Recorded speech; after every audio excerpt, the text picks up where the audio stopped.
Hello everyone. अब हम लोग एप्लीकेशन लेयर को स्टार्ट करेंगे। ओके, एप्लीकेशन लेयर बहुत ज्यादा इंपॉर्टेंट तो नहीं है, इसमें बहुत ज्यादा क्वेश्चंस तो नहीं आते, बट जो चांसेस हैं वो सारे हैं भाई एमएसक्यू आने के, multi select questions. So that means we have to focus on theory. ठीक है, तो थ्योरी पे फोकस करने के लिए मैंने वही बात है, आपकी जो फरोजन की बुक है उसमें से सारी लाइनें उठा ली हैं।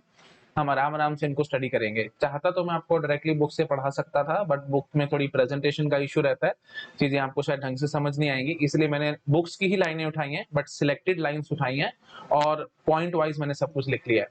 तो हमारे को पढ़ने में आसानी होगी, हमारे को दिक्कत महसूस नहीं होगी, बट पढ़ना आपको बुक से ही पड़ेगा। ठीक है, तो जितना मैं पढ़ा रहा हूँ that is obviously more than sufficient, मैंने बुक से सारा कुछ उठाया हुआ है, तो यही सब आपको पढ़ना पड़ेगा। मतलब आप लोग एक्सपेक्ट कर रहे हो कि मैं फ्री स्टाइल में चीजों को आराम से समझा दूं और नोट्स लिख करके आपको पढ़ाऊं। पढ़ा तो दूंगा, आपको मजा भी आ जाएगा, लेकिन वही बात है, गेट एग्जाम में एमएसक्यूज आपसे सॉल्व नहीं होंगे। ठीक है, क्योंकि पता नहीं कहाँ से क्या पूछ के बैठ जाएंगे वो, क्योंकि ये टॉपिक देखा जाए तो बहुत बड़ा है। Application layer is really very very huge topic. Okay, but हमारे को बहुत ज्यादा डीप में पढ़ने की जरूरत नहीं है। ओके, और अगर नोट से पढ़ेंगे तो थ्योरी हम ढंग से क्लियर नहीं कर पाएंगे। ठीक है, और मेरा एम यही रहेगा कि मैं थ्योरी पे फोकस अच्छे से कर सकूं, और आपको जो इंपॉर्टेंट पॉइंट्स हैं, जो क्रिस्प पॉइंट्स हैं, जो आपको पता होने चाहिए, उन पे मैं फोकस करूंगा और आपको ढंग से पढ़ाता चला जाऊंगा। ठीक है जी, क्योंकि अब तक हम नेटवर्किंग में नोट्स बना करके आराम से पढ़ रहे थे, बट अब वो काम नहीं चलने वाला, क्योंकि एमएसक्यू बहुत ज्यादा भर भर के एमएसक्यू आते हैं भाई एप्लीकेशन लेयर से। ठीक है, तो वो आप ढंग से क्लियर नहीं कर पाओगे। So we have to study like this only. So it's, ये मेरी मजबूरी है कि मेरे को आपको बुक रीड आपको आराम से करानी पड़ेगी, और रादर ये आप एक अपने लिए एडवांटेज भी मान के चल सकते हो, क्योंकि अगर आपको बुक रीड करनी आती है, आप चीजों को पेशेंस के साथ देख सकते हैं, समझ सकते हैं, पढ़ सकते हैं, तो इससे अच्छी कोई बात नहीं है। आपका आईआईटी में सर्वाइवल बहुत अच्छा होगा, आप बहुत आराम से सर्वाइव कर पाएंगे और अच्छे अच्छे सब्जेक्ट्स को एक्सप्लोर भी कर पाएंगे। अगर आपकी बुक रीडिंग की आदत नहीं है, आपने चीजें अच्छे से नहीं पढ़ी हैं, तो एट मतलब डायरेक्ट सिंपली बात बोलूं, you are a coaching product. आपने कोचिंग से बस शॉर्टकट में चीजें समझी हुई हैं, करा हुआ है, और आप आईआईटी पहुंच गए हो, वहां पे आपकी लाइफ बहुत मिजरेबल हो जाएगी, आपको वहां पे बहुत परेशानी महसूस होगी, क्योंकि आप चीजों को अच्छे से ग्रैस्प नहीं कर पाओगे। प्रोफेसर आपको डेली बेसिस पे टास्क देंगे, वो आप कंप्लीट नहीं कर पाओगे, क्योंकि मोस्ट ऑफ द प्रोफेसर क्या करेंगे, आपको रिसर्च पेपर्स दे देंगे जो उन्होंने खुद लिखे हुए होते हैं, और आपको उनको पढ़ना होता है, उसकी समरी बनानी होती है, एंड साउंड, है ना। मतलब सिंपल बात बोलूं तो रीडिंग बहुत ज्यादा आपको करनी पड़ेगी एमटेक में। तो रीडिंग की आदत अगर आप अभी से डाल लोगे तो आपको बहुत मजा आएगा और आप आराम से वहां पे काम कर पाओगे, क्योंकि फ्रेंकली स्पीकिंग इतना ज्यादा टाइम नहीं होता कि आप यूट्यूब पे वीडियोस देख सको या नॉर्मल किसी वीडियो से चीजों को समझ सको। बेटर है जो भी आपके पास कुछ मतलब मटेरियल है, कोई आर्टिकल आपको मिला या कहीं से कुछ मिला, उसको फटाफट स्पीड से पढ़ के उसकी समरी बना करके अपने माइंड में फिट कर सको। इतने इस हद तक आपको अपने माइंड को ट्रेन करना पड़ेगा आईआईटीज में जाके, समझ रहे हो। मतलब उस आर्टिकल से रिलेटेड अगर आप बैठ के वीडियो सुनोगे या और कुछ करोगे तो बहुत टाइम वेस्ट हो जाएगा। बेटर है आप फटाफट से उस आर्टिकल को पढ़ो, और जैसे एक पैरा पढ़ा, आपने पैरा पढ़ के आपको उसका जो क्रक्स है, मतलब मोटी मोटी बात जो उसमें लिखी हुई है, वो आपको बहुत जल्दी समझ में आ जानी चाहिए। ठीक है, तो मतलब अगर आपको कोई पैराग्राफ दिया जाए और आपको बोला जाए कि एक लाइन में उसको समरी बना के दो, आप फटाफट से ये काम करना आना चाहिए आपको। अगर ये काम करना आता है, आप चीजों को ढंग से ग्रैस्प कर सकते हैं, पढ़ के जल्दी जल्दी समझ सकते हैं, तो आपको बहुत मजा आएगा आईआईटीज में, नहीं तो आप फंसोगे। ठीक है, तो बेटर इसलिए मैं आपको बार बार समझा रहा हूँ, बुक रीडिंग बहुत जरूरी है। तो मैं वही आपको बुक रीडिंग आप कराऊंगा। और ऑब्वियस सी बात है भाई, मैं चाहता तो ना भी कराता, नोट्स पे भी पढ़ा सकता था, बट मैं बार बार आपको समझा रहा हूँ, एमएसक्यूज आ रहे हैं, थ्योरेटिकल क्वेश्चन आ रहे हैं, वो आपसे सॉल्व नहीं होने वाले। ठीक है, तो बेटर है कि हम बुक से सारा कुछ डायरेक्टली फटाफट पढ़ते चले जाएं, और हमारा काम आसान हो जाएगा। ठीक है जी, चलो इनफ ऑफ इंट्रोडक्शन। अब हम लोग अपना एप्लीकेशन लेयर का फर्स्ट प्रोटोकॉल स्टार्ट करेंगे, that is DNS. DNS is domain name system. Okay, और डीएनएस में हमारे को क्या पढ़ना है, मोस्ट इंपॉर्टेंट पार्ट्स में आपको कवर अप कराऊंगा। ठीक है, बहुत ज्यादा डिटेल में अननेसेसरी चीजों में घुसोगे ना, बहुत टाइम बर्बाद हो जाएगा, and it's like a network. ठीक है, एक एक बारी आपने एक नोड को एक्सप्लोर करने की कोशिश करी, तो आगे 10 नोड और तैयार हो जाएंगी। आप फिर उनको एक्सप्लोर करने की कोशिश करोगे, फिर और आगे 10 नोड और पैदा हो जाएंगे, तो एंड सॉन्ग तो आप फंस जाओगे एक बहुत बड़े, यू कैन से मतलब नेटवर्क में बहुत फंस जाओगे आप पूरा। तो मैं वो सब नहीं चाहता, इसलिए मैं आपको इंपॉर्टेंट इंपॉर्टेंट पार्ट से कवर अप कराऊंगा, और उसी से एक गेट एग्जाम के ज्यादातर क्वेश्चन आपके सॉल्व हो जाएंगे। हाँ, अगर बहुत out of the box question आ गया तो उसकी मैं गारंटी नहीं ले सकता, मैं क्या कोई भी नहीं ले सकता।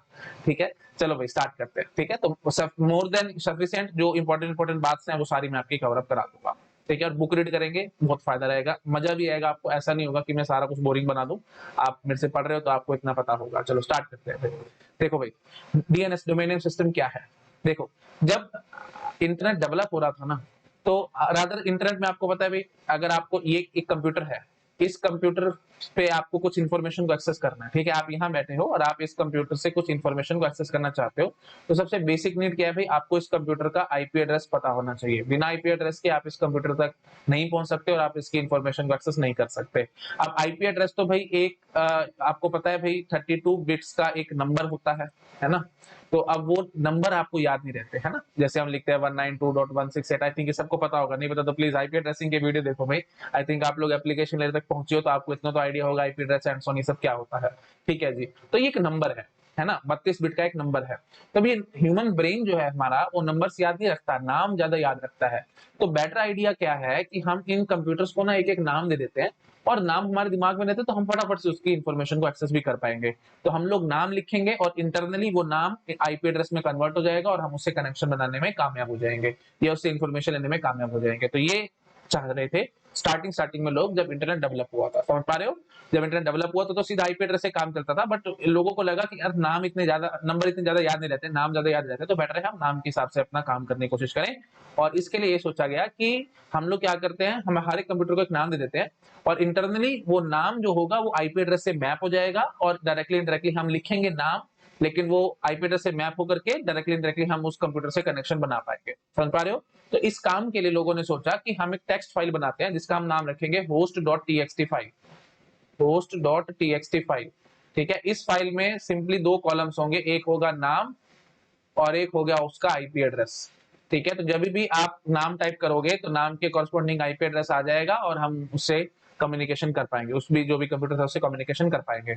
अब जब इंटरनेट डेवलप हो रहा था उस टाइम पे host.txt फाइल का साइज तो बहुत छोटा सा होगा, है ना, क्योंकि बहुत थोड़े से कंप्यूटर थे, ज्यादा इतने नहीं थे। और ये जो host.txt फाइल थी, इसको इसकी एक एक कॉपी बना करके हम हर एक कंप्यूटर पे डाल देते थे।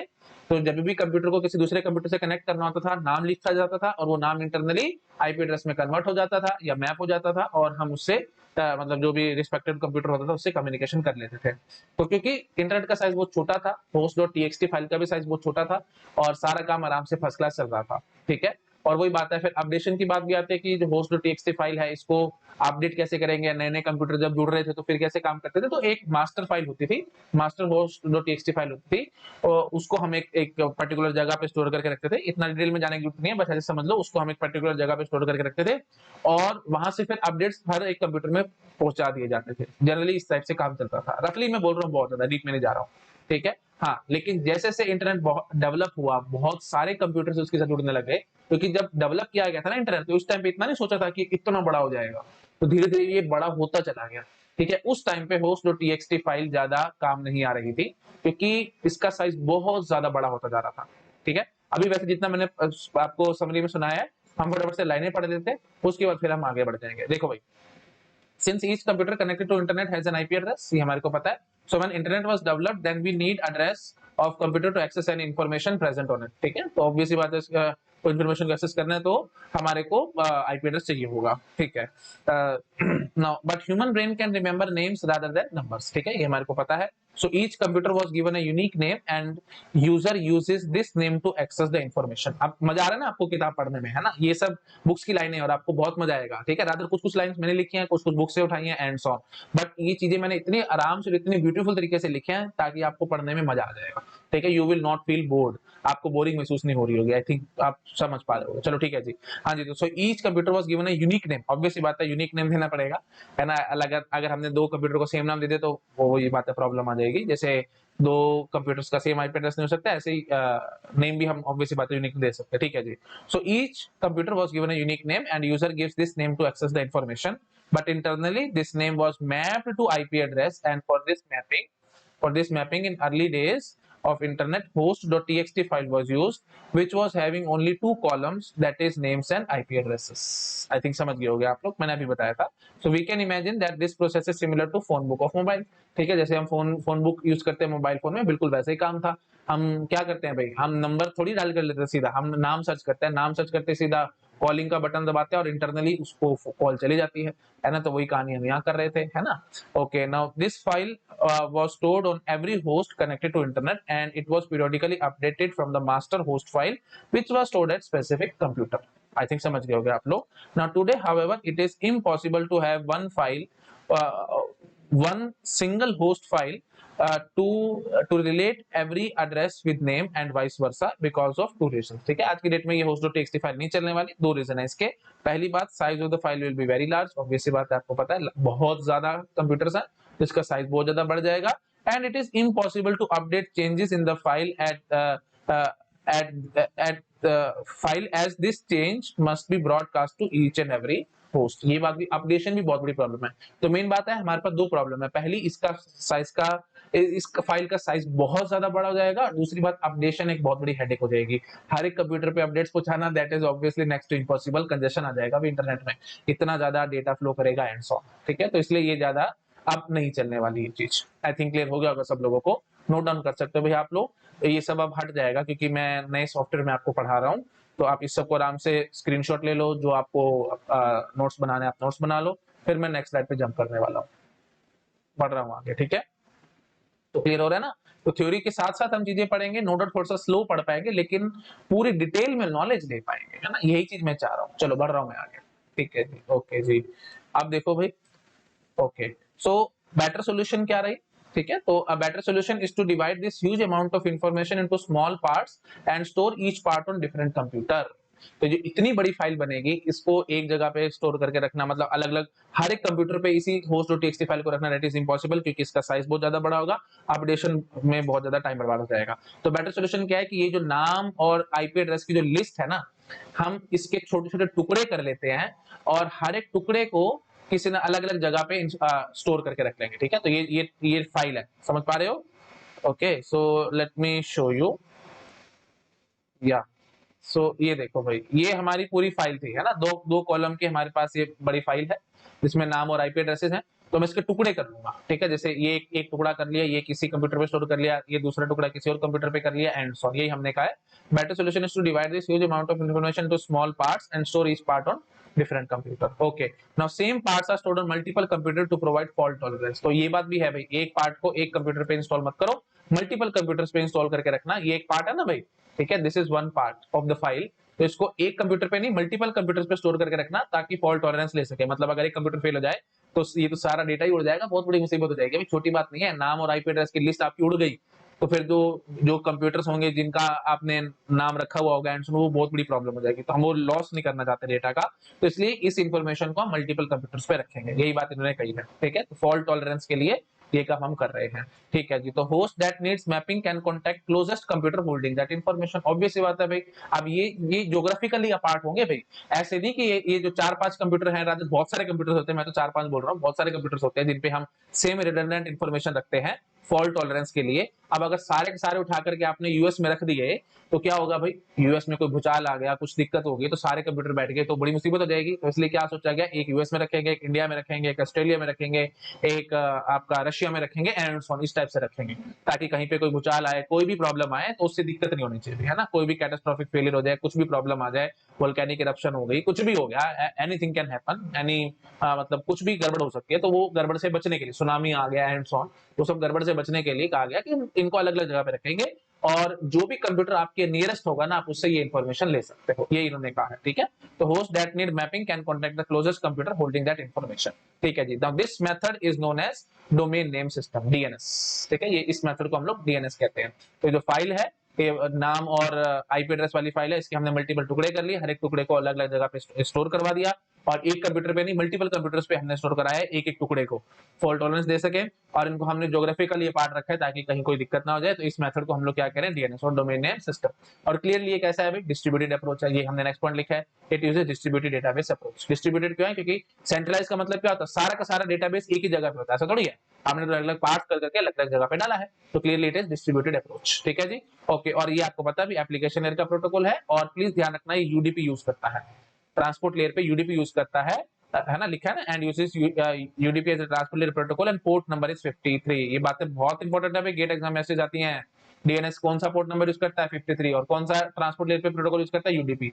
आपको आई थिंक याद आ रहा होगा, मैंने जब आपको टीसीपी यूडीपी सब पढ़ाए थे, नहीं याद आता तो ट्रांसपोर्ट लेयर की वीडियोस देखो, मैंने आपको अच्छे से एक्सप्लेन किया था। टीसीपी कहाँ यूज किया जाता है, जनरली कहाँ पे यूज किया जाता है, जब बहुत बड़ा मैसेज करना होता है हमारे को, एक कंप्यूटर से दूसरे कंप्यूटर पे बहुत बड़ा मैसेज करना है, उसकी हम लोग चॉपिंग करेंगे एंड सो ऑन। लेकिन यूडीपी कहाँ यूज करते हैं, जब छोटे छोटे मैसेज करने हो, छोटा सा मैसेज अभी है ना, हमारे को क्या करना है भाई, ऑब्वियसली बात है हम क्लाइंट सर्वर आर्किटेक्चर फॉलो करेंगे। यहाँ पे डीएनएस क्लाइंट होगा और एक डीएनएस सर्वर होगा। मैं आपको थोड़ा सा बता देता हूँ। ठीक है, हमारे पास होगा जी एक डीएनएस क्लाइंट जिसको हम लोग रिजॉल्वर भी कहेंगे। ठीक है, जिसको हम लोग बोलेंगे रिजॉल्वर। ठीक है, तो ये रिक्वेस्ट करता है जी डीएनएस सर्वर को कि बताओ भाई ये हमने नाम लिखा है ना। तो आप वेब ब्राउजर में हो, ठीक है, वेब ब्राउजर में आपने लिख दिया www.google.com या जो भी है, आपने डोमेन नेम लिखा। ठीक है, तो ये डोमेन नेम किसका है भाई? ठीक है, आपने डोमेन नेम लिखा, मैं रफली लिख रहा हूँ भाई सारा कुछ। ठीक है, आपने डोमेन नेम लिखा, let me right it again. हाँ जी, तो आपने कुछ डोमेन नेम लिखा वेब ब्राउजर में। ठीक है, तो ये अभी वर्किंग में मैं आपको आगे सिखाऊंगा कि डोमेन नेम जाता है डीएनएस क्लाइंट के पास, जो भी आपके कंप्यूटर में इंस्टॉल होगा, एक सॉफ्टवेयर होगा डीएनएस क्लाइंट, उसके पास जाएगा, वो उसको हम रिजॉल्वर कहते हैं। ठीक है, तो वो डीएनएस सर्वर को रिक्वेस्ट करता है, सर्वर का होता है एंड आगे वर्किंग में समझेंगे। तो मेन बात क्या है, क्लाइंट सर्वर आर्किटेक्चर फॉलो हो रहा है। तो अब ये डीएनएस क्लाइंट एक क्वेरी करेगा और डीएनएस सर्वर उसकी रिप्लाई करेगा। तो रिप्लाई में आना ही क्या है भाई, आईपी एड्रेस ही तो आना, छोटा सा छोटे छोटे मैसेज एक्सचेंज हो रहे हैं ना, तो वहां पे यूडीपी ही यूज किया जाएगा। तो आई थिंक आप समझ गए। ठीक है जी, तो छोटे छोटे मैसेज के लिए यूडीपी ज्यादा फायदेमंद है ना, तो इसलिए यहाँ पे हम लोग यूडीपी का यूज करेंगे। अगर ये यहाँ पे हमारे पास एक क्लाइंट होता है, एक सर्वर, तो क्लाइंट को बहुत बड़े बड़े मैसेज करने होते हैं, सर्वर को बहुत बड़े बड़े मैसेज में रिप्लाई करना होता, तो टीसीपी बहुत ज्यादा बेटर ऑप्शन था। आगे आपको दिखाऊंगा ईमेल एंड सो ऑन, उसमें हम टीसीपी का यूज करेंगे। ठीक है, आई थिंक क्लियर हो गया होगा। ओके जी, तो ये आपको ध्यान रखना है, DNS application layer protocol, UDP use करता है ट्रांसपोर्ट लेयर पे, और पोर्ट नंबर 53 है। पोर्ट नंबर पूछने की बहुत बड़ी बीमारी है गेट एग्जाम को, प्लीज ध्यान रखना, ये सब आपको आना चाहिए। ठीक है, बहुत इंपॉर्टेंट बातें हैं ये। ठीक है जी, आगे और ये बेसिक बातें हैं, है ना, मतलब मैंने वर्ड तो यूज कर दिया बीमारी है, बट एक्चुअली ये इंपॉर्टेंट है। ठीक है, अगर आपको छोटी छोटी इतनी बेसिक बातें भी नहीं पता कि पोर्ट नंबर्स क्या है एंड सो, तो फिर आप नेटवर्किंग में कुछ नहीं जानते। ये एबीसीडी है नेटवर्किंग की, जो आपको आनी चाहिए।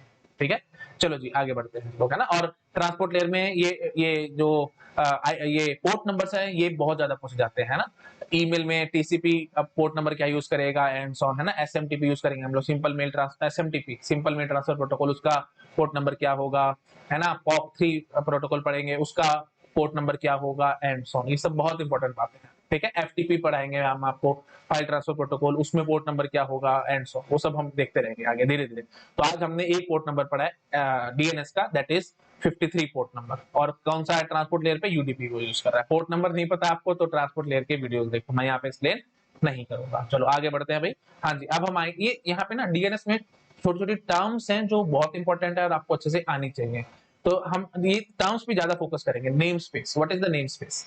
नेम स्पेस क्या भी आपको नाम से समझ आ रहा होगा, हमने नाम दे रखा है आईपी एड्रेस को, है ना, मतलब हर एक कंप्यूटर को एक नाम दे रखा है, उस नेम्स का एक सेट बना दो, that is known as name space. ठीक है, तो एक हर एक कंप्यूटर को एक एक यूनिक नाम दिया है, जिससे हम लोग यूनिक नाम क्यों दी, ताकि हम आईपी एड्रेस के साथ उसकी मैपिंग कर सके। ठीक है, तो जितने भी नेम्स आपने यूज करे उन सबका एक सेट बना दो, that is known as name space. अब पढ़ो, समझ में आएगा। We must assign a unique name to each IP address so that mapping becomes possible. ठीक है ना, हर एक आईपी एड्रेस को हमारे को एक एक यूनिक नेम देना है ताकि मैपिंग आराम से कर सके हम लोग। तो set of all these unique names which are assigned to IP addresses are called namespace.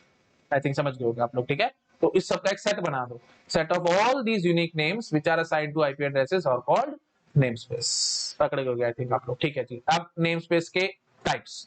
ठीक है, दो तरह के नेम स्पेस होते हैं, एक होता है फ्लैट नेम स्पेस और एक होता है hierarchical name space. Flat name space क्या होता है, आपको नाम से समझ में आ रहा होगा, कोई लिंक नहीं है। जैसे सपोज कर लो, इन द सेंस ये देखो, मैं सिंपल ऐसे बोल दूं, ये पहला नेम है जी हमारे पास एक्स, और इसके कॉरस्पॉन्डिंग कुछ आईपी एड्रेस हम लिख लेंगे। अगला नेम हो गया जी वाई, उसके लिए आईपी एड्रेस, फिर अगला जेड, उसके लिए IP address and so on. इन सब का कोई आपस में लिंक नहीं है एंड सो ऑन। तो फ्लैट नेम सिंपली एक हमने नाम रख दिया एक एक आईपी एड्रेस का, that is known as flat name space. और ये ज्यादातर नहीं चलता डीएनएस में। आपको लग रहा होगा कि ये आसान है, छोटे छोटे नाम है लिखो एंड सो ऑन, बट ये इतना नहीं चलता। क्यों नहीं चलता? क्योंकि एक सेंट्रलाइज अथॉरिटी होती होगी हमारे पास जो ये सब नाम असाइन करती होगी, है ना। ऐसे थोड़ी है कि आपने मन मर्जी से अपना नाम रख दिया कंप्यूटर का एंड सो ऑन, वो यूनिक ना निकला तो, है ना, यूनिक रखना ना भाई। तो इसका मतलब एक सेंट्रल अथॉरिटी होगी जो सारे काम करेगी। कौन सी अथॉरिटी है भाई? इसका नाम होता है ICANN, internet corporation for assigned names and numbers. Don't worry, मैं आपको आगे की स्लाइड्स में सब दिखाऊंगा। अभी मैं थोड़ा सा आपको समझा रहा हूँ कि फ्लैट नेम स्पेस क्यों नहीं चलते। क्या है नाम भाई? ICANN, internet corporation for assigned names and numbers. ठीक है, तो इस पे बहुत ज्यादा सिरदर्दी आ जाएगी, इसको सारा कुछ देखना पड़ेगा, है ना।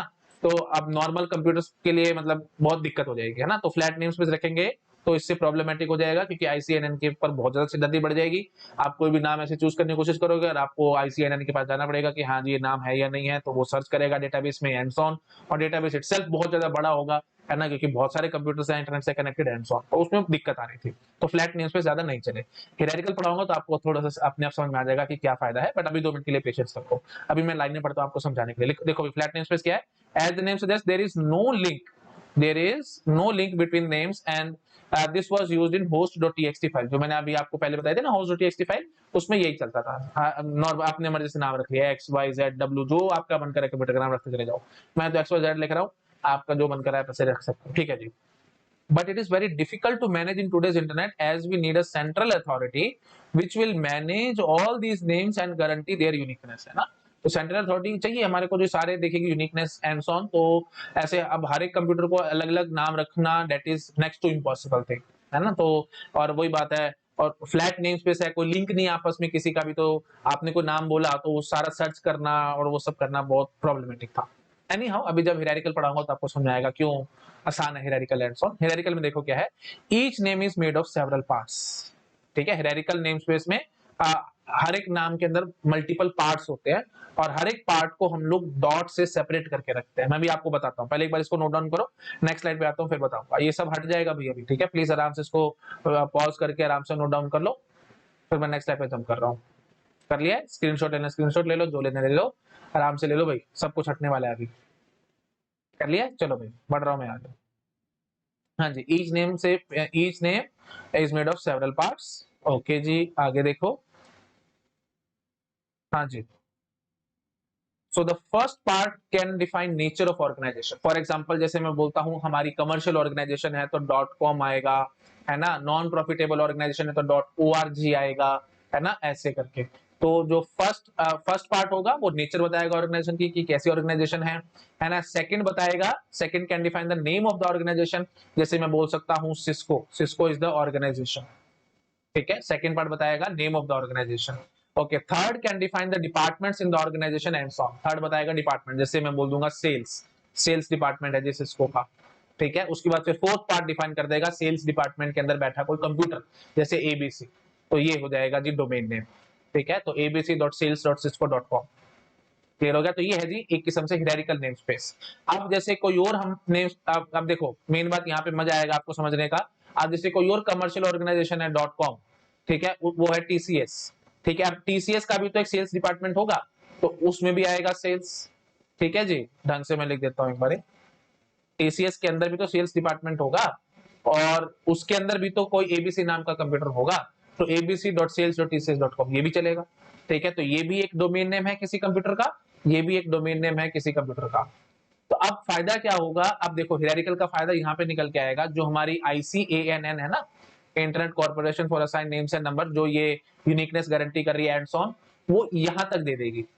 ये मतलब नेम ऑफ ऑर्गेनाइजेशन और किस तरह की ऑर्गेनाइजेशन है वो बता देगी बस।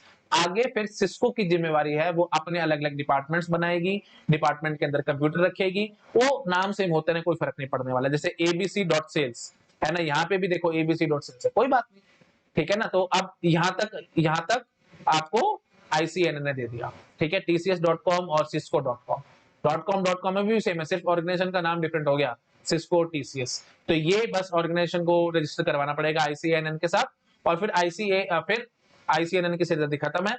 अब ऑर्गेनाइजेशन अपने हिसाब से डिपार्टमेंट्स के नाम रख सकती है और उनके अंदर बैठे कंप्यूटर्स का नाम रख सकती है एंड सो ऑन।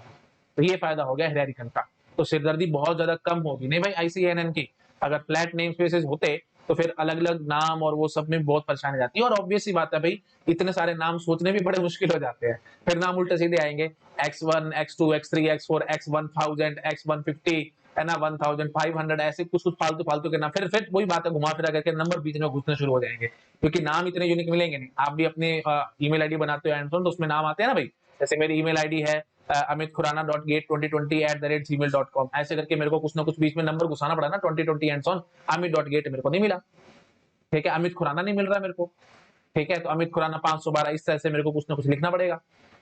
तो वही बात है, फिर घुमा फिरा करके नंबर बीच में पूछने शुरू हो जाएंगे। अगर आप फ्लैट नेम स्पेसेस के साथ चलते तो नाम तो इतने मिलने ही नहीं थे लोगों को, इतने यूनिक नेम कहां से लाओगे। फिर उल्टे सीधे नाम रखोगे तो फिर फायदा क्या हुआ उस सब चीजों का। तो फिर वही बात है, फिर बीच में नंबर घुसने शुरू हो जाएंगे, है ना। उल्टे पुल्टे नाम रखोगे तो फिर वो भी याद नहीं रहेंगे, तो फिर बेटर है कि नंबर ही ना याद कर लेते, इतने उल्टे पुल्टे नाम रखने का क्या फायदा, है ना। और नाम सीधे रखने की कोशिश करोगे तो फिर बीच में नंबर घुसेंगे।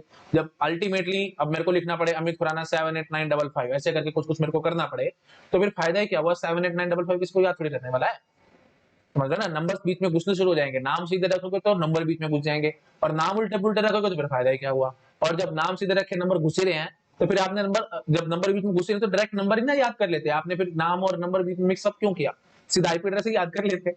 ठीक है, तो इसलिए फिर सोचा गया कि इतने फ्लैट नेम नहीं चलने वाले, इतने ज्यादा नए नाम नहीं आएंगे किसी के दिमाग में, बेटर है हियरार्किकल नेम स्पेस बनाओ, और ये आराम से सबको याद भी हो जाएगा। ठीक है ना, तो ये डॉट से हम सेपरेट कर करके रखते हैं। आई थिंक क्लियर हो गया होगा। तो आईसीएनएन सिर्फ ऑर्गेनाइजेशन का नाम रखवाएगी, उसके आगे आप आपकी मर्जी, आप आगे आगे क्या क्या करते रहते हो उसके साथ। ठीक है, आगे आगे अपने डिपार्टमेंट्स बना लो, डिपार्टमेंट्स के अंदर कंप्यूटर के नाम रख लो, एंड समझो आपको करना है आप कर सकते हो। समझ गए होगे आप लोग। तो देख लो भाई, ये लिखा है इसने, first part can define nature of organisation, second can define name of organisation, and third can define department in the organisation, and so on. I think clear हो गया होगा। आगे बढ़ो भाई। So here central authority will be responsible for assigning only nature and name of organisation. क्या nature है और क्या नेम है सिर्फ वो बताएंगे। ठीक है, and this organization itself can assign names to its department, computer inside department and so on. I think होगा क्लियर है ना, ये सब मैंने अभी आपको बताया था।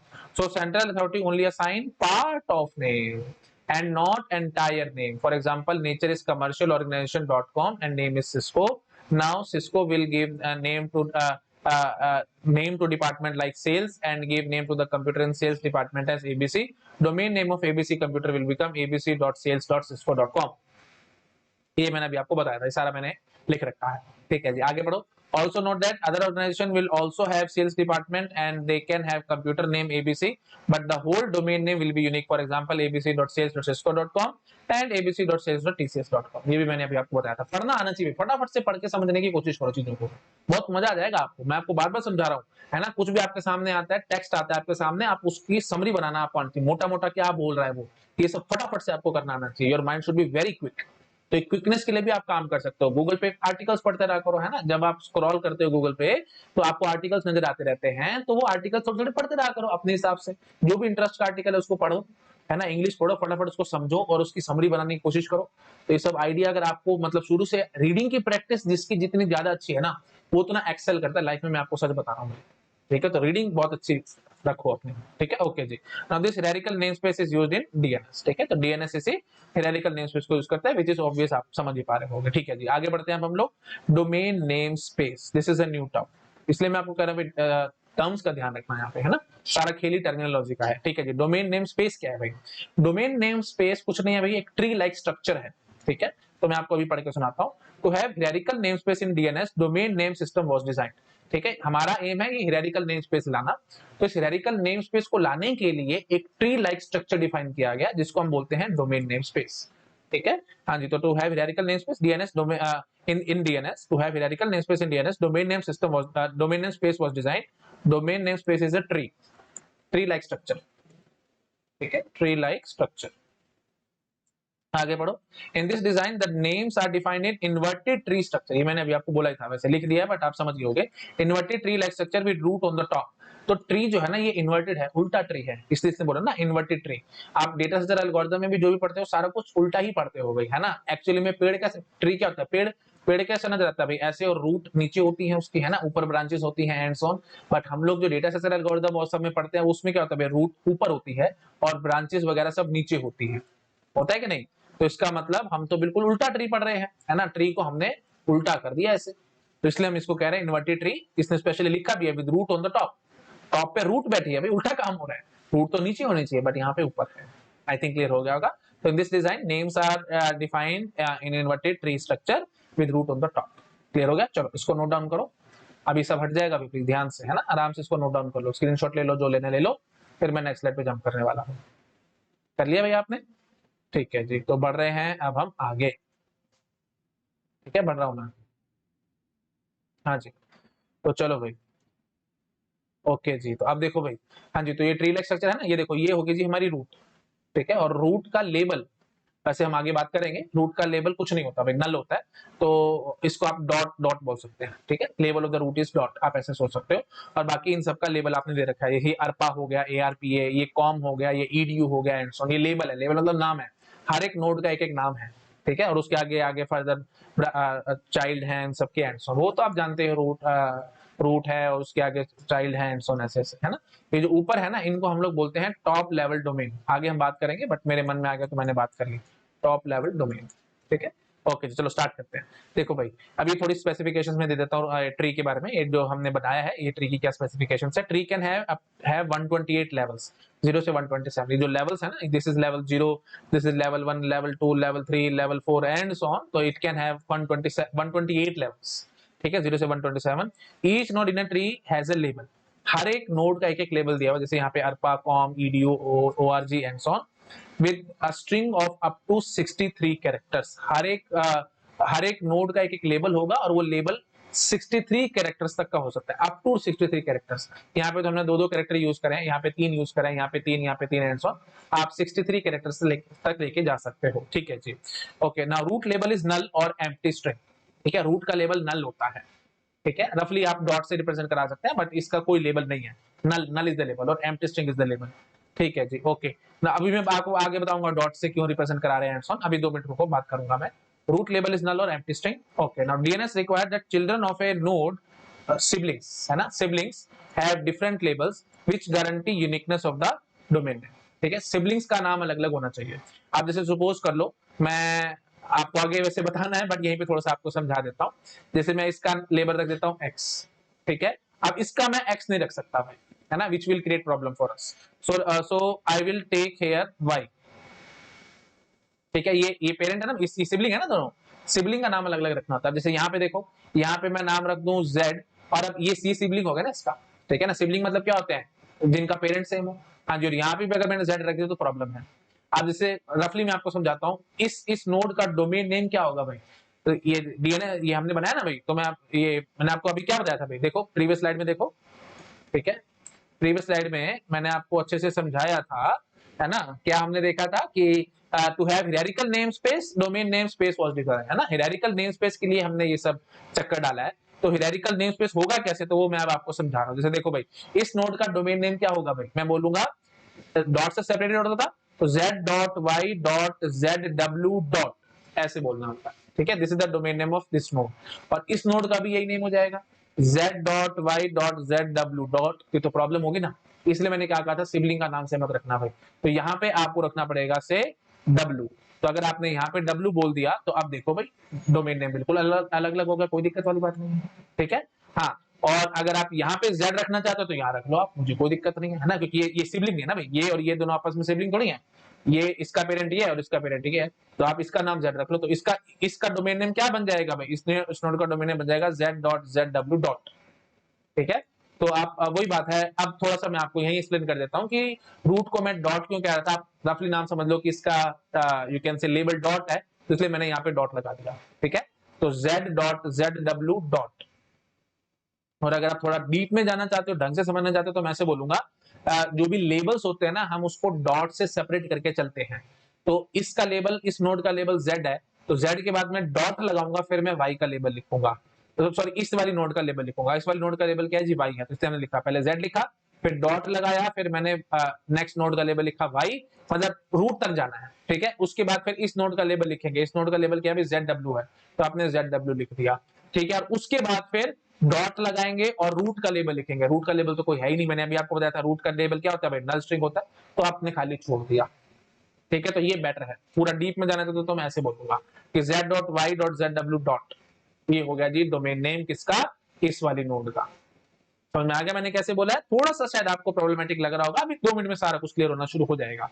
तो हियरार्किकल नेम स्पेस लाने के लिए ये रूटेड ट्री लाइक स्ट्रक्चर बनाया गया, जिसका नाम रखा गया डोमेन नेम स्पेस, ठीक है। तो अब हर एक नोड का इसमें हम लोग डोमेन नेम दे सकते हैं, तो हर एक नोड को पहले तो हमने लेबल दिया हुआ है, नाम दिया हुआ है, अब डोमेन नेम क्या होगा वो हम लोग कैसे करेंगे, उस नोड से शुरू करके रूट तक जाना होता है आपको, नोड से शुरू करके रूट तक जाना होता है, और हर एक नोड का लेबल लिखना होता है सेपरेटेड बाय अ डॉट, ठीक है, तो डॉट से सेपरेट कर करके हम लोग लिखते चले जा रहे हैं। अब रूट का कोई लेबल है ही नहीं, नल स्ट्रिंग था तो हमने खाली छोड़ दिया। ठीक है, तो डॉट से सेपरेट तो करना था ना, इसलिए हमने डॉट लगा रखा है। आई थिंक समझ गए होगे आप लोग। तो हम क्या लिखेंगे, z.y.zw डॉट, आगे रूट का लेबल खाली है तो हमने खाली छोड़ दिया। ठीक है, आई थिंक समझ गए होगे आप लोग। ऐसे ही w का था, w इस वाले नोड का क्या डोमेन नेम होगा, w.y.zw डॉट, खत्म कहानी। डॉट के आगे हमने खाली छोड़ दिया क्योंकि रूट का लेबल कुछ है ही नहीं। ठीक है, तो रफली अगर आप जबरदस्ती बोलना चाहते हो तो आप ऐसे बोल सकते हो कि रूट का लेबल डॉट है ना, बट एक्चुअली मैं आपको बता चुका हूं dot as a separator use होता है। आई थिंक हो गया होगा क्लियर सब लोगों को। ठीक है जी, आगे आगे चलो भाई। हाँ जी, तो domain name is sequence of label separated by dots. ठीक है, आई थिंक ये मैंने अभी आपको बता ही दिया था सारा कुछ, ठीक है ना। ओके जी, सो या ओके, सो ये हमने अभी देख ही लिया था। Domain name is sequence of label separated by dots. ठीक है, ये सब डोमेन नेम है ना। क्लियर होगा, बढ़ रहा हूं मैं आगे। ठीक है, सब नोट डाउन कर लो भाई, ये सब हट जाएगा अभी। ठीक है, पॉज करके नोट करो, स्क्रीनशॉट लो, जो लेना ले लो, बढ़ रहा हूं मैं आगे। हो गया, चलो भाई। ओके जी, तो अब देखो भाई, so domain names are always read from node up to the root and maximum size can be 255 characters. 255 character से ऊपर नहीं हो सकता भाई, ये उन्होंने स्पेसिफिकेशंस दे रखी है। तो जो हमने डोमेन नेम, ये देखो भाई, एक बार प्रीवियस स्लाइड पे आओ, है ना। ये देखो भाई, जो डोमेन नेम स्पेस था, है ना, ये हमारा डोमेन नेम स्पेस था, है ना। इसमें अब ये स्पेसिफिकेशन है थोड़ी थोड़ी, ट्री कैन है 128 लेवल्स, इसमें लेवल्स 128 हो सकते हैं, और string of up to 63 characters, हर एक नोड का लेबल अप टू 63 कैरेक्टर्स का हो सकता है। ठीक है, और अब जो डोमेन नेम है वो भी मैंने आपको बता दिया 255 कैरेक्टर तक जा सकता है। ठीक है, मतलब जैसे हमने जो अभी लिख के दिखाया था ना आपको, ये x.y, ये सब जो भी हमने लिखा था, है ना, शायद ऐसे कुछ लिखा था z.y.zw डॉट, ये जो पूरा है ना, ये 255 कैरेक्टर से तक से 255 से ऊपर कैरेक्टर का नहीं जा सकता, है ना। खैर अभी मैंने एग्जांपल दिया भी है, मैं आपको अभी पढ़ के सुना देता हूँ। ये देखो भाई, जो मैं अभी सारी बातें कर रहा था उस सबको हमने पिक्टोरियली कितना अच्छे से दिखा रखा है, सारी फरोजन की किताब से मैंने लाइनें उठा रखी हैं। हाँ जी, तो domain names are always read from node up to the root, है ना, नोड से शुरू करके रूट तक जाना है, और साइज 255 कैरेक्टर का हो सकता है, and these are case insensitive. Upper case lower case में कोई फर्क नहीं होता। आई थिंक आप डालते ही हो, google.com लिखते हो आप लोग, www.google.com, तो गूगल चाहे कैपिटल में लिखो चाहे स्मॉल में लिखो, कोई फर्क नहीं पड़ने वाला, इसलिए हम इसको क्या कह रहे हैं, केस इनसेंसिटिव होते हैं। ठीक है जी, तो आप देख लो भाई आराम से, ये देखो जैसे ये नोड है, इसका लेबल हो गया चैलेंजर। प्लीज ये सब ध्यान रखना आपको, नहीं तो आप भूल भाल जाओगे और दिक्कत आ जाएगी। टर्मिनोलॉजी ध्यान रखनी है भाई। इस नोड का लेबल क्या है, चैलेंजर, मतलब नाम है, इस नोड का नाम है चैलेंजर। इस नोड का नाम है जी एटीसी, इस नोड का नाम है जी एफएचडीए, और इस नोड का नाम है जी ईडीओ, और रूट का, इस रूट का नाम क्या है भाई, कुछ नहीं है, nothing, nothing is the name. Okay जी, तो अब देखो भाई, अब हर एक नोड का मैं आपको डोमेन नेम लिख करके दिखाऊंगा। देखो भाई, ईडीओ, इस नोड का लेवल क्या था, ईडीयू, फिर आगे क्या लगाएंगे, डॉट, और उसके बाद रूट का लेवल कुछ होते हैं तो हमने छोड़ दिया, तो ईडीयू डॉट, ये ध्यान रखना भाई, EDU dot is the domain name of this node. इस नोड का डोमेन नेम क्या होगा भाई, एफ एच डी ए, उसके बाद डॉट से सेपरेट करना होता था ना, F H D A dot EDU dot root का लेवल कुछ है नहीं, हमने छोड़ दिया, इसलिए हमने लिख दिया F H D A dot EDU dot, ये डॉट एंड में जरूर लगाना है। अगले की बात करो भाई, इस नोड का क्या लेवल हो, इस नोड का लेवल है जी एटीसी, तो एटीसी से आप रूट तक जाएंगे, और इसका डोमेन नेम क्या होगा भाई, इस नोड का डोमेन नेम, प्लीज ध्यान रखना, लेवल अलग है, डोमेन नेम अलग है भाई। ठीक है, इस नोड का लेबल है जी एटीसी, मतलब इस नोड को जो आपने नाम दिया है वो एटीसी दिया है, और उसके बाद अगर मैं डोमेन नेम की बात करूंगा तो उसका डोमेन नेम क्या होगा भाई, रूट तक जाना है, लिखते चले जाना है लेबल सबका। हाँ जी, तो क्या लिखेंगे सबसे पहले एटीसी, एटीसी के आगे डॉट लगाएंगे, डॉट लगाने का मतलब क्या हो भाई, अब अगले नोड का लेवल आ रहा है एफएचडी, एफएचडी आ गया, उसके बाद डॉट लगाएंगे और क्या लिखेंगे, ईडीयू, ईडीयू के बाद डॉट लगाएंगे और क्या लिखेंगे, रूट का लेवल कुछ होता है हमने छोड़ दिया, तो ATC dot FHD dot EDU dot, इसका नाम बताओ फटाफट, इसका नाम हमने क्या रखा हुआ, चैलेंजर नेम है, लेबल या नाम जो भी बोल दो आप, इस नोड का लेबल या नाम है चैलेंजर। अच्छा जी, और अगर मैं इसका डोमेन नेम बोलूंगा तो क्या बोलूंगा, शुरू कैसे करना है, यहाँ से चैलेंजर, फिर आगे डॉट लगाएंगे, डॉट लगाने के बाद नेक्स्ट का नाम एटीसी, फिर नेक्स्ट फिर ये देखो चैलेंजर डॉट एटीसी, फिर डॉट लगा करके एफएचडी, फिर डॉट लगा करके ईडीयू, और फिर फाइनली डॉट लगा करके रूट का लेवल कुछ नहीं, हमने खाली छोड़ दिया यहाँ पे डॉट लगा कर। आई थिंक क्लियर होगा, तो ये हो गया जी डोमेन नेम, जो अभी बात कर रहा था वो सारी अब आपको क्रिस्टल क्लियर होगी। ठीक है जी, आगे पढ़ो भाई। Domain name are of two types, तो दो टाइप्स के हैं, वो मैं अभी आपको समझाऊंगा क्या है वो डोमेन नेम। एक बार पहले इसको नोट डाउन करो, सब कुछ हट जाएगा भाई, प्लीज ध्यान से आराम से नोट डाउन कर लो भाई। ठीक है, हाँ जी, बढ़ रहा हूँ आगे। तो मैं आपको दो तरह के डोमेन नेम दिखाने वाला हूँ, बढ़ रहा हूँ मैं। हाँ जी, सो या ये देखो भाई, एक होता है जी fully qualified domain name FQDN, fully qualified domain name, और एक होता है जी partially qualified domain name PQDN। Fully qualified के देखो भाई, जो अभी तक मैं आपको पढ़ा रहा था वो सारा फुल्ली क्वालिफाइड डोमेन नेम था। मतलब किसी भी नोड से आप शुरू करना चाहते हो, वहां से शुरू कर करके रूट तक पहुंचो आप। अगर आप रूट तक पहुंच रहे हो तो फुल्ली क्वालिफाइड डोमेन नेम होगा। तो मतलब जो भी डोमेन नेम है वो एंड डॉट से होना चाहिए। अगर वो डॉट से एंड हो रहा है तो वो फुल्ली क्वालिफाइड होगा। इतना ध्यान रखना है। देखो भाई, domain name which ends with null string that is dot is called fully qualified domain name. For example, abc.cs.cisco.com dot, आ गया ना समझ में? डॉट एबीसी डॉट से, ये देखो एबीसी याद करो, अब इमेजिन कर लो प्लीज। अब मैं वो सब दोबारा तो नहीं दिखा सकता आपको, सब हट चुका है। याद आ रहा होगा आप लोगों को, सबसे पहले एबीसी, उसके बाद फिर सेल्स, उसके बाद फिर सिस्को, उसके बाद फिर कॉम, और फिर डॉट। आई थिंक समझ, नहीं तो ट्री स्टाइल से दिखाना तो वैसे दिखाऊंगा भाई। देखो ये रूट बैठी है, इसके नीचे बैठी होगी जी कॉम, इसके नीचे बैठी होगी जी सेल्स, इसके नीचे बैठी होगी जी सिस्को, ठीक है। हाँ सॉरी, कॉम के नीचे सिस्को था, सॉरी फॉर दैट। हाँ जी, कॉम के नीचे सिस्को, सिस्को के नीचे सेल्स, और सेल्स के नीचे एबीसी। तो अब इस नोड का डोमेन नेम क्या होगा भाई? abc.sales.cisco.com डॉट, रूट का लेबल डॉट होता है ना, रूट का लेबल तो नल स्ट्रिंग है, तो डॉट से हम सेपरेट करके चल रहे हैं, तो डॉट लगा करके आगे हम कुछ लिखेंगे नहीं, तो वही काम हो गया। abc.sales.cisco.com डॉट, ये डॉट एंड में जरूर याद रखना है आपको, ठीक है, क्योंकि जो भी हम लेबल्स को सेपरेट कर रहे हैं वो डॉट्स के साथ सेपरेट कर रहे हैं, ठीक है जी। आई थिंक क्लियर हो गया होगा। आगे पढ़ो भाई।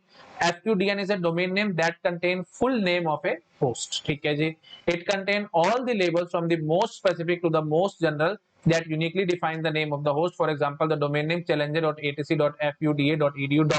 This is a fully qualified domain name. तो ये क्या बता रहा है भाई? ठीक है जी, तो ये क्या बता रहा है?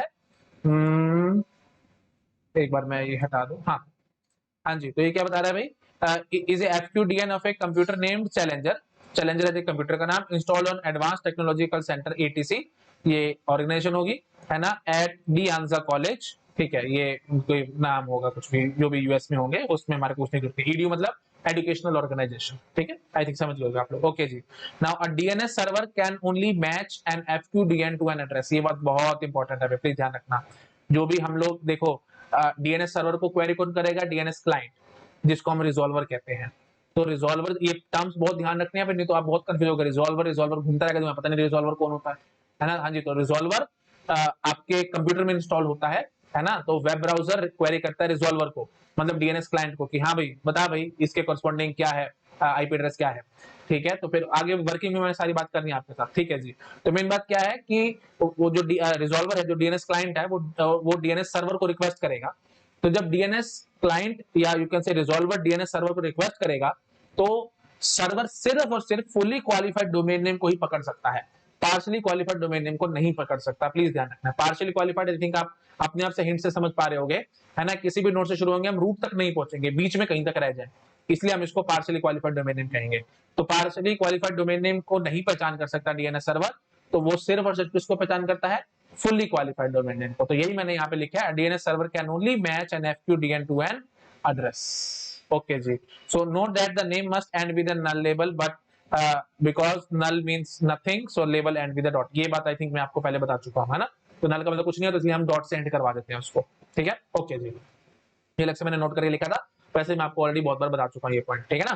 क्योंकि रूट का लेवल नल है, और हमने जो भी डोमेन नेम है उसको हम डॉट से सेपरेट आउट कर रहे हैं। तो यहाँ पे लिखेंगे level of the first node, level of second node, level of third node, level of fourth node, and so on. ये यहाँ पे हम कितना भी चल सकते हैं।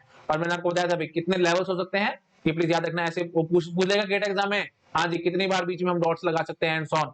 ये पढ़ गया हो भाई। अगर आपको याद नहीं आ रहा तो मैं आपको पढ़ाता हूँ। मैंने आपको बताया था ना भाई 128 लेवल्स, 0 से लेकर 127, तो 128 लेवल्स हैं।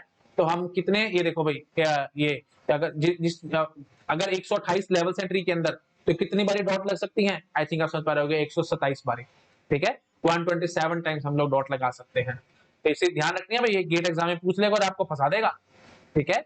तो प्लीज ध्यान रखना इन सब चीजों का। हाँ जी, तो ये ऐसे डॉट डॉट लगा लगा करके कितना 127 ऐसे डॉट्स लगा लेंगे ना, तभी हम 128 अलग अलग यहाँ पे लेबल्स लिख पाएंगे। तो ये इसने बोला था 128 तक हम लोग जा सकते हैं ट्री की height.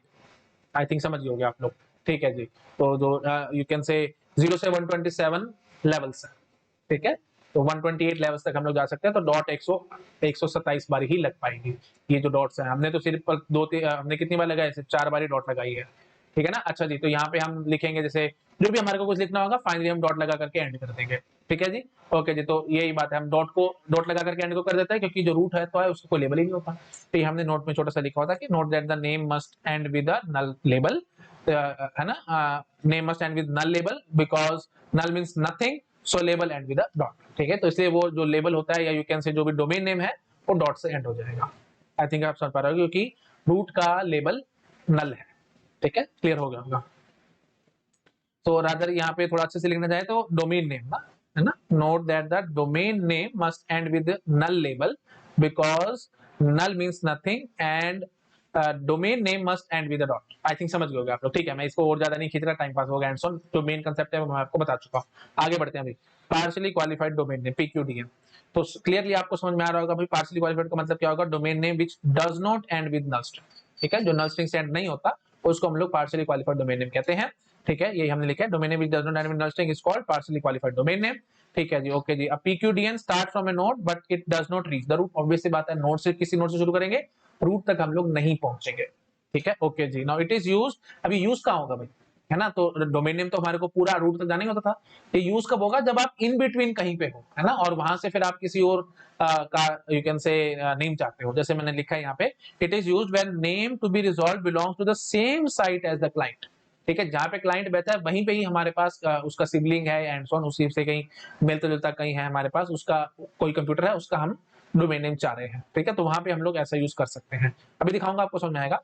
Here the resolver DNS client can supply the missing part called the suffix to create fully qualified domain name, ठीक है। अभी आपको बताऊंगा सफिक्स एंड सो ऑन, पता होगा आपको, प्रीफिक्स आगे लगता है, सफिक्स पीछे लगता है, तो जो पीछे हम लगाएंगे और काम करेंगे। अभी समझाता हूं आपको, नोट डाउन करो पहले, फिर मैं आगे बढ़ता हूँ, सब हट जाएगा, फिर ध्यान से नोट डाउन कर लो।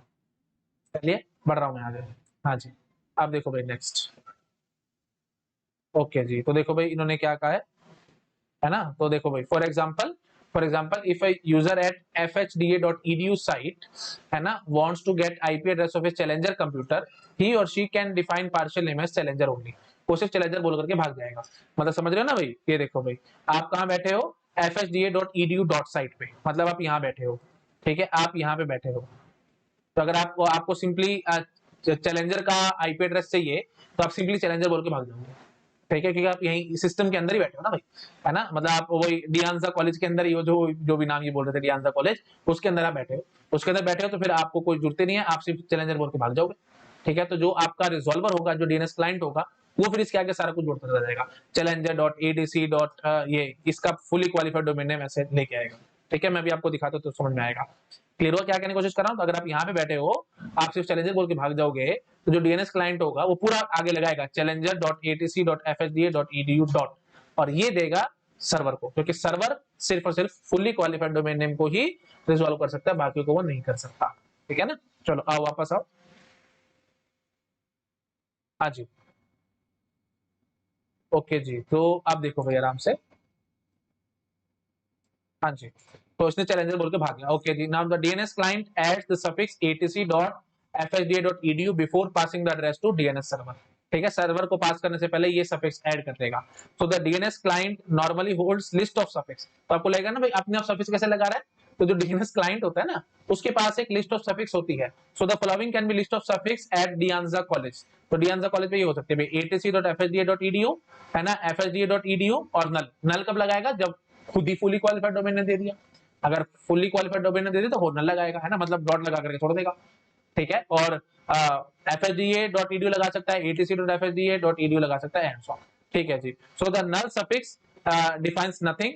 Now this suffix is added when the user define fqdn। Fully qualified domain अगर खुद ही दे दिया तो फिर हम नल लगाएंगे, समझ गए होगे आप लोग, ठीक है।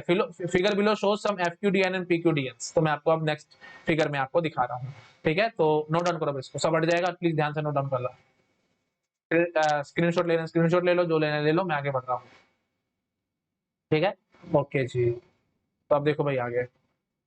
हाँ, तो ये मैंने आपको लिस्ट दिखा रखी है ना? ये फुली क्वालिफाइड डोमेन नेम है और पार्शली क्वालिफाइड है। पार्शली क्वालिफाइड, अब प्लीज ये ध्यान रखना, जब भी आप लिखते हो ना www.google.com, तो आपको लगता होगा कि ये तो पूरा नाम है, फुली क्वालिफाइड है, बट नहीं है। फुली क्वालिफाइड कब होगा? जब वो डॉट से एंड होता होगा। ये है जी फुली क्वालिफाइड डोमेन नेम। ठीक है, आप जो लिखते हो www.google.com, ये तो भैया पार्शल ही है। पार्शल है तो फिर जो आपका रिजॉल्वर है ना, या जो डीएनएस क्लाइंट है, वो इसके आगे डॉट लगाता है, और डॉट लगाने के बाद वो डीएनएस सर्वर के पास भेजता है, और डीएनएस सर्वर इसका आईपी एड्रेस बताता है, और तब जाकर के आप ये वेब पेज खोल पाते हो, एंड सो। क्लियर है? हाँ जी, तो आप जो लिखते हो वो पार्शियली क्वालिफाइड ही लिखते हो, लगता होगा कि वो फुल्ली है, बट वो पार्शियली ही है, क्योंकि फुल्ली की पहचान क्या होती है? वो हमेशा डॉट से एंड होगा। जो डॉट से एंड नहीं हो रहा है वही बात करता है। ठीक, अब देख लो भाई यहीं पे challenger.atc.fsda.edu, ये पार्शियली क्वालिफाइड है, बस इसके आगे अगर आपने डॉट लगा दी तो वो फुल्ली क्वालिफाइड बन गया। ठीक है, अब cs.hmee, ये कुछ होगा भाई, है ना? ये पार्शियली क्वालिफाइड है, इसको फुल्ली क्वालिफाइड बनाने के लिए देखो आप ऐसे लगाओगे cs.hmee.com डॉट जरूर लगाना है।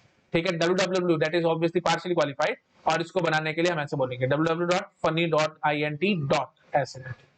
आई थिंक क्लियर होगा सबको। ठीक है, तो ये फुली क्वालिफाइड है और ये पार्शियली क्वालिफाइड है। ठीक है जी, तो चैलेंजर लिख करके भाग गए थे ना, तो अपने आप जो रिजॉल्वर था उसने अपने आप से आगे लगा दिया atc.fsda.edu। ओके, और डॉट भी आगे लगाया ना उसने, है ना? तो आप सिर्फ इतना लिख करके भाग गए थे, that was partially qualified domain name, और आपका जो क्लाइंट था, जो डीएनएस क्लाइंट था, उसने ये सफिक्स अपने आप आगे ऐड कर दिया। समझते हो ना भाई? प्रीफिक्स सफिक्स, इतना तो आपको पता ही होगा, है कि नहीं? प्रीफिक्स मतलब क्या होता है पहले, सफिक्स मतलब क्या होता है बाद में, तो आपको बाद में कुछ ना कुछ जोड़ना ना भाई। तो आपने जैसे सपोज कर लो abc.sales लिख करके छोड़ दिया, तो अब जो रिजॉल्वर होगा वो अपने आप से लगाएगा .cisco.com, तो ये और डॉट भी, है ना? तो .cisco.com डॉट, ये अपने आप आगे आपका रिजॉल्वर लगाएगा या डीएनएस क्लाइंट लगाएगा। और कब लगा पा रहा है? जब आप सिस्को की ऑर्गेनाइजेशन के अंदर काम कर रहे हो, तो वो अपने आप से समझदार है इतना, वो अपने आप लगा लेगा। तो जो भी डीएनएस जो क्लाइंट होता है या जो भी रिजॉल्वर होता है, उसके पास ये लिस्ट ऑलरेडी होती है, तो अपने आप लिस्ट में से लगा देता है। आई थिंक क्लियर हो गया, मैंने अभी आपको दिखाई भी था। याद नहीं आ रहा तो देखो भाई पीछे जाकर के लिस्ट देखो, है ना? ये लिस्ट हमने आपको दिखाई थी, तो जो भी रिजॉल्वर था उसके पास ये लिस्ट थी। ठीक है, चलो भाई आई थिंक क्लियर हो गया होगा सबको। ठीक है जी, नेक्स्ट है जी डीएनएस इन द इंटरनेट। तो काफी हद तक चीजें मैंने आपको क्लियर कर दी हैं। ठीक है, तो इसको आप नोट डाउन कर सकते हो। तो नेक्स्ट लेक्चर में आकर के हम लोग DNS in the internet start करेंगे। ठीक है, चलिए ठीक है। और ये बहुत स्लो चल रहा हूँ मैं मेरे को पता है मैं बहुत ज्यादा स्लो चल रहा हूँ, क्योंकि एमएसक्यू आने हैं भाई, है ना? इसलिए चीजें ढंग से ध्यान से अच्छे से पढ़ लो भाई, बहुत इंपॉर्टेंट बातें हैं, कहीं ना कहीं आपको किसी ना किसी तरीके से कंफ्यूजन में ना पड़ जाओ आप। इसलिए मैं बहुत आराम से स्लोली एक एक बात ढंग से तरीके से आपको एक्सप्लेन कर रहा हूँ। ठीक है जी, ओके जी, चलो नोट डाउन कर लो, और नेक्स्ट लेक्चर में आकर के हम लोग DNS in the internet start करेंगे। ठीक है, okay, thank you so much, bye bye.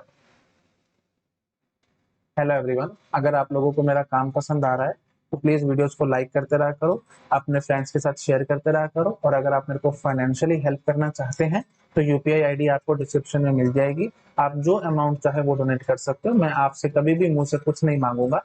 जो आपको अच्छा लगता है आप मुझे वो डोनेट कर सकते हो। और आपको मैं बता देता हूँ, एक एक वीडियो बनाने में बहुत मेहनत लगती है भाई।